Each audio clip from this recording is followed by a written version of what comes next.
भगवते वासुदेवाय। ओम नमो भगवते वासुदेवाय। ओम नमो भगवते वासुदेवाय। ओम नमो भगवते वासुदेवाय। ओम नमो भगवते वासुदेवाय। श्रीमद् भागवत महापुराण तृतीय स्कंद। ब्रह्मा जी की रची हुई अनेक प्रकार की सृष्टि का वर्णन। सौनक जी कहते हैं, सूत जी, पृथ्वी रूप आधार पाकर स्वयंभू मनु ने आगे होने वाली संतति को उत्पन्न करने के लिए किन किन उपायों का अवलंबन किया।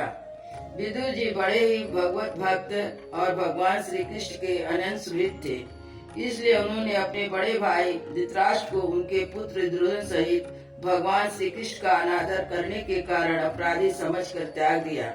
वे महर्षि द्वापन के पुत्र थे और महिमा में उनसे किसी प्रकार कम नहीं थे तथा सब प्रकार भगवान श्री कृष्ण के आश्रित और कृष्ण भक्तों के अनुगामी थे।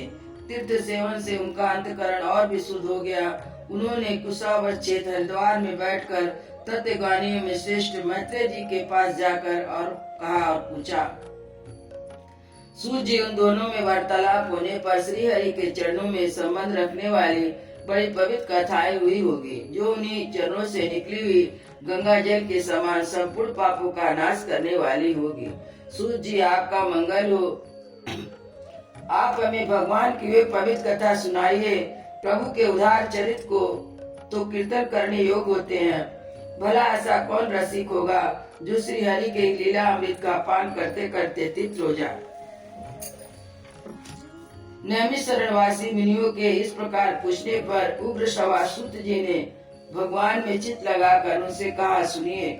सूत जी ने कहा, मुनिगण, अपनी माया से बड़ा रूप धारण करने वाले श्री हरि की रसातल से पृथ्वी को निकालने और खेलने में तिरस्कार पूर्वक कैलाश को मार डालने की लीला सुनकर विदुर जी को बड़ा आनंद हुआ और उन्होंने मुनिवर मैत्रेय जी से कहा।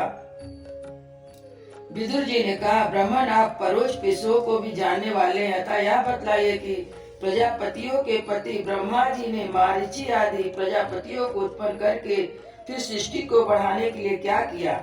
मारीचि आदि मुनीश्वर ने और स्वयंभू मनु ने भी ब्रह्मा जी की आज्ञा से किस प्रकार प्रजा की वृद्धि की।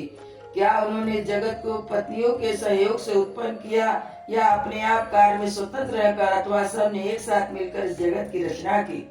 श्री मैत्रेय जी ने कहा, विदुर जी, जिसकी गति को जानना अत्यंत कठिन है, उस जीवों के प्रारब्ध, प्रकृति के नियंता पुरुष और काल, इन तीनों हेतुओं से तथा भगवान की सानिध्य से त्रिगुणमय प्रकृति में क्षोभ होने पर उनसे महत्व उत्पन्न हुआ और दैव की प्रेरणा से रजा प्रधान महत्त्व से वैकारिक, सात्विक, राजस, तामस तीनों प्रकार का अहंकार उत्पन्न हुआ।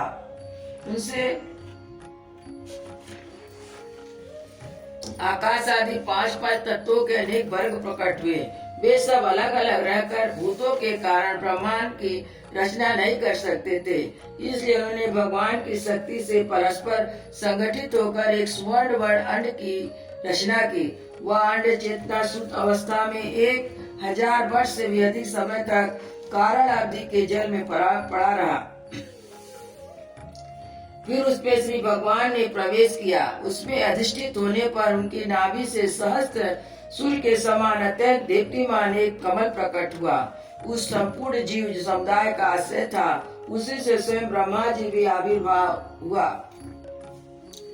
जब ब्रह्मांड के गर्भ रूपी जल में शयन करने वाले श्री नारायण ने ब्रह्मा जी के अंतकरण में प्रवेश किया, तब वे पूर्व कल्पों में अपने ही द्वारा निश्चित की हुई नाम रूपमय व्यवस्था के अनुसार लोकों की रचना करने लगे। सबसे पहले उन्होंने अपने छाया से तामृत, अंधातामृत तथा पमो और अमामो ये 5 प्रकार की अविद्या उत्पन्न की। ब्रह्मा जी को अपना यह तमोमय शरीर अच्छा नहीं लगा, अतः उन्होंने उसे त्याग दिया। तब जिससे भूख प्यास की उत्पत्ति होती है, ऐसे रात्रि रूप शरीर को उसी से उत्पन्न हुए यक्ष और राक्षसों ने ग्रहण किया और उस समय भूख प्यास से अभिभूत होकर वे ब्रह्मा जी को खाने दौड़े और कहने लगे, इसे खा जाओ, इसकी रक्षा मत करो, क्योंकि वो भूख प्यास से व्याकुल हो रहे थे। ब्रह्मा जी ने घबरा कर उनसे कहा, अरे यक्ष राक्षसो, तुम मेरी संतान हो, इसलिए मुझे भक्षण मत करो, मेरी रक्षा करो। इनमें से जिन्होंने कहा खा जा वे यक्ष हुए, और जिन्होंने कहा रक्षा मत करो वे राक्षस कहलाए। फिर ब्रह्मा जी ने सात्विक की प्रेरणा प्रभा से दीप्तिमान होकर मुख विद्युताओं की रचना की। उन्होंने क्रीड़ा करते हुए ब्रह्मा जी के त्यागने पर उनका यह दिन पर प्रकाश में शरीर ग्रहण कर लिया, जिसके पश्चात ब्रह्मा जी ने अपने जगन देश कामासक्त असुरों को उत्पन्न किया। अत्यंत काम लोलुप होने के कारण उत्पन्न होते ही मैथुन के लिए ब्रह्मा जी की ओर चले। यह देखकर पहले तो वे हंसे, फिर उन्होंने निर्लज असुरों को अपने पीछे लगा देख भयभीत और क्रोधित होकर बड़े जोर से भागे। तब उन्होंने भक्तों पर कृपा करने के लिए उनकी भावना के अनुसार दर्शन देने वाले शरणागत वत्सल वरदायक हरि के पास जाकर कहा, परमात्मा मेरी रक्षा कीजिए। मैंने तो आपकी आज्ञा से प्रजा की उत्पन्न की थी, किंतु यह पाप वृत्ति होने के कारण मुझे ही तंग करने चली है। नाथ, एकमात्र आप ही दुखी जीवों का दुख दूर करने वाले, और आप जो आपकी चरण शरण नहीं रहते उन्हें दुख देने वाले भी एकमात्र आप ही हैं। प्रभु तो प्रत्यावश आपके हृदय के जानने वाले हैं। प्रभु तो प्रत्यावश सबके हृदय की जानने वाले हैं। उन्होंने ब्रह्मा जी की आतुरता देखकर कहा, तुम अपने इस काम कलुषित शरीर को त्याग दो। भगवान के यो कहते उन्होंने वह शरीर छोड़ दिया। ब्रह्मा जी का छोड़ा हुआ वह शरीर एक सुंदर स्त्री संध्या देवी के रूप में परिणित हो गया। उसके चरण कमलों के पाजे झलंकृत हो रहे थे, उनकी आंखें मतवाली हो रही थी। वह कमर करधनी की लड़ों से सुशोभित सजीली साड़ी से ढकी हुई थी। उनके उभरे हुए स्तन इस प्रकार उनके बीच में कोई अंतर नहीं रह गया। उनकी नासिका और दंतावली बड़ी सुगर थी। मधुर मधुर मुस्कुराती हुई असुरी को हाव स्थिति से देख रही थी। वह नीली नीली अलकावली से सुशोभित सुकुमारी मानो लज्जा के मारे अपने अंचल में ही सिमटी जा रही थी। बुजुर्ग जी उस सुंदरी को देखकर सब के सब असुर मोहित हो गए। अहो, इसका कैसा विचित्र रूप है, कैसा अलौकिक धैर्य है, कहीं नहीं अवस्था है। देखो, हम काम पीड़ितों के बीच में कैसे बेपरवाह से विचर रही है। इस प्रकार उन कुबुद्धि दैत्यों ने स्त्री रूपी संध्या के विषय में तरह तरह के तर्क वितर्क करके फिर उसका आदर करते हुए प्रेम पूर्वक पूछा, सुंदरी तुम कौन और किसकी पुत्री हो? भामिनी, यहाँ तुम्हारे आने का क्या प्रयोजन है? तुम अपने अनुरूप रूप का विमोह सौदा दिखाकर हम अभागे को क्यों तरसा रही हो? अबले तुम कोई भी क्यों ना हो, हमें तुम्हारा दर्शन हुआ है, बड़े सौभाग्य की बात है। तुम अपने गेंद उछाल उछाल कर तो हमें दर्शकों के मन को मथे डालती हो। सुंदरी, जब तुम उछलती हो तो गेंद पर अपनी हथेली की थपकी मारती हो, तब तुम्हारे चरण कमल एक जगह नहीं ठहरता। तुम्हारा कटी प्रदेश स्थूल स्तनों के भार से थका सा जाता है। तुम्हारे निर्मल दृष्टि से भी थकावट झलकने लगती है। वो तुम्हारा केश पास कैसा सुंदर है। इस प्रकार स्त्री रूप से प्रकट हुई सायंकालीन संध्या ने उन्हें अत्यंत कामासक्त कर दिया। उन मूढ़ों ने उसे कोई रमणीय रत्न समझकर ग्रहण कर लिया। तदंतर ब्रह्मा जी ने गंभीर भाव से हंसकर अपनी कांतिमय मूर्ति से, जो अपने सौंदर्य को मानो आप ही आस्वादन करती थी, गंधर्व और अप्सराओं को उत्पन्न किया। उन्होंने चंद्रिका का रूप अपने उस कांतिमय प्रिय शरीर को त्याग दिया। उसी को विश्वावसु आदि गंधर्व ने प्रसन्नता पूर्वक ग्रहण किया। इसके पश्चात भगवान ब्रह्मा ने अपनी तंद्रा से भूत पिशाच उत्पन्न किए। उन्हें दिगंबर और बाल बिखरे देखकर उन्हें आंखें मूंद ली। ब्रह्मा जी के त्यागे हुए इस जमाई रूप शरीर को भूत पिशाचों ने ग्रहण किया। इसी को निद्रा भी कहते हैं, जिससे जीवों की इंद्रियों में शिथिलता आती देखी जाती है। यदि कोई मनुष्य झूठे मुंह सो जाता है तो उस पर भूत पिशाच आदि आक्रमण करते हैं। उसी को उन्माद कहते हैं। फिर भगवान ब्रह्मा ने भावना की मैं तेजोमय हूँ और अपने सदृश रूप से संध्यागण एवं पितृगण को उत्पन्न किया।